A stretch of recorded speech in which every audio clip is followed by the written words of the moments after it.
આજે તો college exam છે.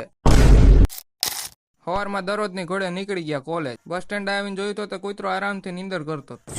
પછી બસ સ્ટેન્ડ આવીને જેટલું વચાય એટલું વાત લીધું, કારણ કે આપણે તો વાંચવું હોય નહીં. એક્ઝામ મોડી ચાલુ થવા નથી એટલે આપણે જે દરરોજની બસમાં જઈએ એના કરતાં આપણે બીજી બસમાં ગયા. અત્યારમાં તો આખી બસ ખાલી. થોડીક વાર પછી આખી બસ ભરાઈ ગઈ. વંથલી પૂગ્યા તા તો ચેકિંગ આવી ગયું. સારુંથી આપણી પાસે ટિકિટ સાચવેલી હતી. પછી પૂગી ગયા કોલેજે એક્ઝામ દેવા. એક્ઝામ દઈને બસ સ્ટેન્ડે જતા તા રસ્તામાં ઘોડો મળી ગયો. પછી ભાઈબંધ એની ગાડી લઈને આવ્યો હતો. આપણે એની ગાડીમાં ચડીને નીકળી ગયા ઘરે. બીજા દિવસે બપોર પછી ભાઈબંધ આવી ગયો તેની ગાડી લઈને કે જવાનું ચાલુ કેશોદ. તેને ભેગા નીકળી ગયા કેશોદ. કેશોદ ગણપતિ બાપાની મૂર્તિ સિલેક્ટ કરવા માટે આવ્યા હતા. હવે કઈ મૂર્તિ લીધી એના માટે કાલનો બ્લોગ જોજો તમે. ચશ્મા લગાઓ ના સર, ક્યા નામ હે આપકા? લગાઓ ના ચશ્મા. આ તેરી. પછી રાત આવી ગયા તા મઢી. આજે હતો ધૂનનો પ્રોગ્રામ. પછી જવાનું હતું ચવાણાનું પેકેટ લેવા. પછી ચવાણું ઘટ્યું વરી પાછા નીકળી ગયા ચવાણું લેવા.